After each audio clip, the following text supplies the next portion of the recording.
पूरा देश बिक गया है, कुछ नहीं बचा आप लोगों के पास। अब बची है तो सिर्फ मातृभूमि। अगर मातृभूमि को बचा लिया तो सब बच जाएगा, नहीं तो इनको भी बेच देगा। और इसने तो कहा था मैं फकीर हूँ, झोला उठा के चल दूंगा। ये झोला में क्या क्या है हमें पता है। ये झोला स्विच बैंक में रखा हुआ है इसका। वो एक निहंग सरदार 1.25 लाख पे भारी पड़ता है। बताइए किसी पे उसने तलवार चलाई, तलवार घुमाई होगी डराने के लिए। जब आप हमें गोली मारोगे, आप हमें डंडे मारोगे, लाठी मारोगे, आंसू गैस के गोले छोड़ोगे, तो क्या हम आत्मरक्षा में बचाव भी ना करें और उस बचाव को आप हिंसा कहोगे? मैडम आप भी जरा अच्छे से रहिएगा। अघोषित आपातकाल चल रहा है। सच दिखाने वालों को भी सरकार जेलों में डाल रही है कि यहाँ पर ये दिखाना चाहते हैं जैसे हम आतंकवादी हों। हमें बार बार कह रहा हूँ, हम लोग खेतों में बारूद नहीं बोते, पिस्टल नहीं बोते, हम खेतों में अनाज बोते हैं। बस बहुत तरकीबें हैं। हम ढोल भी बजाएंगे, नगाड़े भी बजाएंगे, लोगों को कई तरीके से जगाएंगे। हम जाएंगे, पर्चे भी बांटेंगे। अगर इनने मजबूर किया तो इनको संसद में जाके भी डांटेंगे, इससे गलती हो जाती है ना, विज्ञापन एजेंसी चलती है तो एक बार तो ले ही लेते हैं ना। जैसे लोग कहते हैं, अब कोई कहता है भाई फलानी क्रीम लगा लो गोरे हो जाओ, तो हम थोड़े काले हो रहे थे, हमने कहा गोरे हो जाएं ना। मैंने तो एक बार लगाई है, दूसरी बार ये बीजेपी की आईटी सेल ने ईवीएम के द्वारा लगवा दी। अरे हिंसक तो ये लोग हैं जो हमें बार बार उकसा रहे हैं। मैं तभी कह रहा हूँ इतना मत उकसाओ कि ये इंकलाब की लड़ाई आग में बदल जाए। और अगर आग लगेगी ना तो घर सबके हैं इस देश में।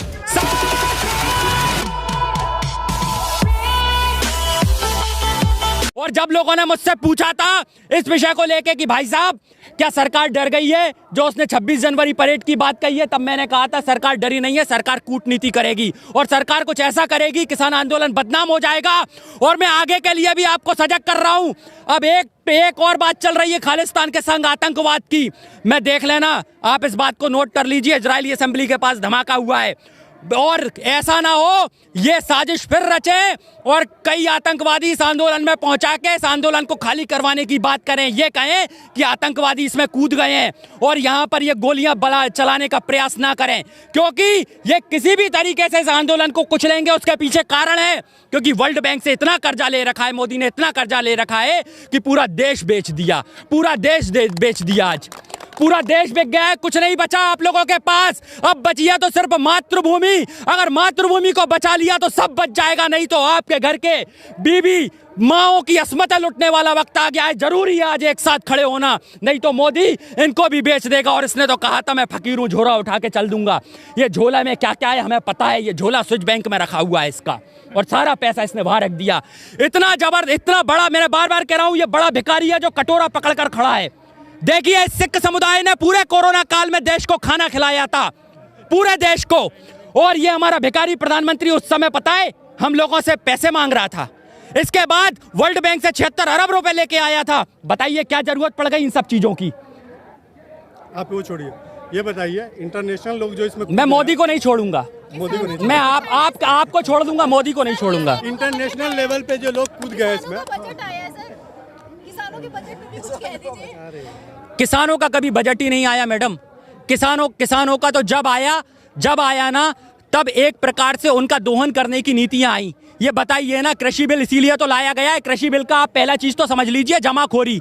जहां पर ये पहला जो कानून है वो आवश्यक वस्तु अधिनियम 2020, ये जमाखोरी को बढ़ावा देगा। और 1955 में जमाखोरी अपराध होती थी और अपराध को जो बढ़ावा दे वो अपराधी होता है। तो मोदी कौन हुआ? अपराधी हुआ। आपके हिसाब से इसमें 26 जनवरी को सब गड़बड़ कर दिया सर, आरोप है आप लोगों पर। मैडम मैं कहूंगा अगर हम अपराधी हैं तो दीपक पांडे ऐलान कर रहा है आप लोगों के सामने, अगर हमने गुनाह किया है तो रात के अंधेरे मत मारना। ले चल मुझे और लाल किले पर बांध के मार देना, मैं मरने तैयार हूँ, शहादत देने तैयार हूँ। मेरे खून का खतरा किसानों के काम आएगा और मैं लड़ूंगा आखिरी दम तक।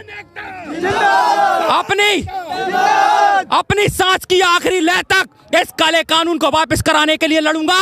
और आरएसएस के संगी जंगी समझ लो, तुम्हारी नेकर उतर जाएगी अगर हमने गोरिल्ला वॉर कर दिया तो। ये गोरिल्ला वॉर भी पढ़ लेना, एक छोटी सी किताब पढ़ के मत रहो। 4 लाख ट्रैक्टर की बात करते हैं, अब आप लोग कह रहे हैं कि 40,000 ट्रैक्टर की, 40 लाख ट्रैक्टर की निकालेंगे। 4 लाख तो संभाल ना पाए आप लोग, 40 लाख संभाल लेंगे क्या? देखिए हमने तो 3 लाख भी संभाल लिए थे, लेकिन साजिश तो बीजेपी और आरएसएस की साफ हुई ना।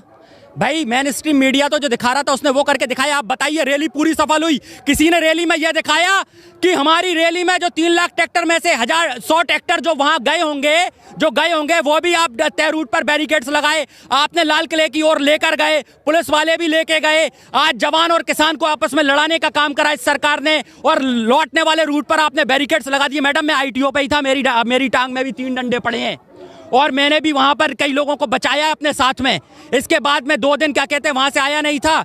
और ये मैं फिर आपको साफ लफ्जों में कह रहा हूं, हिंदू बनाम सिख करने का पूरा प्रयास था।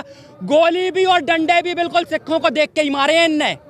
ये साफ आरोप लगा रहा हूं बीजेपी पे मैं। सिख की वीडियो वायरल हो रही, तलवार लहराते हुए वो मैं बता देता हूं, ये लोगों को समझना होगा। गुरु गोविंद साहब की सबसे प्रिय सेना थी निहंग सेना। अगर निहंग सरदार नहीं आते तो जाने हम पे कितनी बर्बरताएं होती। और बताइए निहंग सरदार तो वो हैं जहां गुरु गोविंद सिंह साहब ने कहा था कि चिड़िया नाल दे बाज लड़ावा, 1.25 लाख से 1 लड़ावा, तब गुरु गोविंद सिंह नाम कहावा। तो वो एक निहंग सरदार 1.25 लाख पे भारी पड़ता है। बताइए किसी पे उसने तलवार चलाई? तलवार घुमाई होगी डराने के लिए। जब आप हमें गोली मारोगे, आप हमें डंडे मारोगे, लाठी मारोगे, आंसू गैस के गोले छोड़ोगे, तो क्या हम आत्मरक्षा में बचाव भी ना करें और उस बचाव को आप हिंसा कहोगे? अरे हिंसक तो ये लोग हैं जो हमें बार बार उकसा रहे हैं। मैं तभी कह रहा हूं इतना मत उकसाओ कि ये इंकलाब की लड़ाई आग में बदल जाए। और अगर आग लगेगी ना तो घर सबके हैं इस देश में, सबके जलेंगे। किलेबंदी और रोटी बंदी हो चुकी है, आंदोलन टूट जाएगा ना? आंदोलन नहीं टूटेगा कभी। अब तो रोटी बंदी भी हो गई, बिजली बंदी भी हो गई, वाईफाई नेट भी ना चल रहा। क्या हमें देखो ये का पैदा हो, देखो किसान जो पूरे भारत का पेट भरता हो ना, उसकी आप कितना भी कुछ कर लो। अरे इंटरनेट बंद होने से क्या होता है? दिल के तार टूट गए क्या हमारे? ये दिल के तार जुड़े हुए हैं, ये आ गए हम लोग। हाँ ये तार, ये भाई तरंगे, टेलीपैथी, ये मेरे भाई एक आंसू झलका और ये आ गए। सोचो अगर टिकैत साहब का जो कह रहे हैं ना, टिकैत साहब का आंसू बरसा और ये हो गया, और अगर इनने हमारा खून बरसाया तो क्या होगा? ये तो सोचने वाली बात है। अब आंसू छलका और ये आ गए, अब इंटरनेट बंद है, आंसू छलकेगा, बाहर तस्वीरें भी नहीं। मैडम आप भी जरा अच्छे से रहिएगा। अघोषित आपातकाल चल रहा है, सच दिखाने वालों को भी सरकार जेलों में डाल रही है, और है ना? तो आप सब भी जरा बच के रहिएगा, और अगर कुछ हो जाए तो हमें पुकारिएगा। ये किसान अगर पेट की आग बुझाना जानता है तो सुरक्षा देना भी जानता है। अगर सरकार सुरक्षा ना दे पाए तो किसान के पास संयुक्त एकता मोर्चा के मंच पे आ जाइएगा। हम पूरा आपका सपोर्ट करेंगे और आपको सुरक्षित रखेंगे। अक्टूबर तक चलने वाला है आंदोलन, टिक पाएंगे? कभी तक चला लिया, सरकार का मन है कब तक हमें घसीटेगी? हम तो घसीटने तैयार हैं, हमें तो घसीट रहे हैं जो लोग। हम तो घर जाना चाहते हैं भाई, काले कानून वापस ले लो। जी ने ऐलान किया है कि अक्टूबर तक चलेगा, सरकार तो करी हट जाओ तुरंत। सरकार बिल वापस ले ले, हम घर वापसी को तैयार है ना, हम तो कह चुके हैं पहले से ही। कभी सरकार बैरिकेडिंग पे कील लगा रही है, कभी हटा रही है, सरकार की समझ में नहीं आ रही। देखो 1 मिनट। सरकार ने जो बैरिकेडिंग लगाई है ये दिल्ली वासियों को परेशान करने लगाई है, आम जन को परेशान करने के लिए लगाई है। हमने जब पहले भी बैठे थे 3 लेन खोल के रखी थी, और इन्होंने ये पूरा सब कुछ बंद कर दिया है जिससे दिल्ली वासी परेशान हो, और वो ये कहें कि यहाँ पर ये दिखाना चाहते हैं जैसे हम आतंकवादी हों। हमें बार बार कह रहा हूँ, हम लोग खेतों में बारूद नहीं बोते, पिस्टल नहीं बोते, हम खेतों में अनाज बोते हैं। अगर हमने पिस्टल और बारूद बोना अगर शुरू कर दिया तो सारे सांसद विधायकों को समझ में आ जाएगा कि हम लोग क्या हैं। सर क्या लगता है आपको, ये जो किलेबंदी की जा रही है इसके पीछे की वजह क्या है? इस किलेबंदी के पीछे की वजह है लोगों में दहशत फैलाना, लोगों में डर का माहौल बनाना। लेकिन जो लोग यहाँ हैं वो सब जानते हैं, और जो सोशल मीडिया दिखा रहा है ना वो भी सच दिखा रहा है। मैं तो सुनता आ रहा हूँ कि ट्विटर एक साथ साफ कर दिए, सोशल मीडिया में पत्रकारों को गिरफ्तारी। केस भी हो गया सर, ट्विटर पर केस हो गया, भारत सरकार ने कर दिया ट्विटर पर केस। देखो आजादी की जब लड़ाई लड़ी गई थी, मैं आपको सबको बता दूं, आजादी की लड़ी गई थी तब ना नेट था, ना ही क्या कहते हैं तब कुछ होता था। इसके बाद भी हमने आज़ादी की जंग जीती थी ना, तो हमारे पास बहुत तरकीबें हैं। हम ढोल भी बजाएंगे, नगाड़े भी बजाएंगे, लोगों को कई तरीके से जगाएंगे, हम जाएंगे पर्चे भी बांटेंगे। अगर इनने मजबूर किया तो इनको संसद में जाके भी डांटेंगे, आपके सांसद और विधायक आपके बीच में नहीं है, इसका क्या कारण है? ये तो गद्दार लोग हैं ना साहब, ये कब आएंगे साथ में? नहीं देखिए, ये ना वो हमसे गलती वो वाली हो गई, जैसे गलती हो जाती है ना, विज्ञापन एजेंसी चलती है तो एक बार तो ले ही लेते हैं ना। जैसे लोग कहते हैं, अब कोई कहता है भाई फलानी क्रीम लगा लो गोरे हो जाओ, तो हम थोड़े काले हो रहे थे, हमने कहा गोरे हो जाएं। बार क्रीम लगाई, 2 बार क्रीम लगाई आपने तो। ना मैंने तो एक बार लगाई है, दूसरी बार ये बीजेपी की आईटी सेल ने ईवीएम के द्वारा लगवा दी। आपसे आखिरी सवाल, हमारे देश के अंदरूनी मामले में बाहर के लोगों को आना चाहिए? बिल्कुल आना चाहिए, क्यों नहीं आना चाहिए। जब जब जब आपके घर में आपके ऊपर घरेलू हिंसा हो रही हो तो आप तो खुद जाओगे निकल के। अब तो लोग खुद आ रहे हैं सपोर्ट करने, अच्छी बात है ना।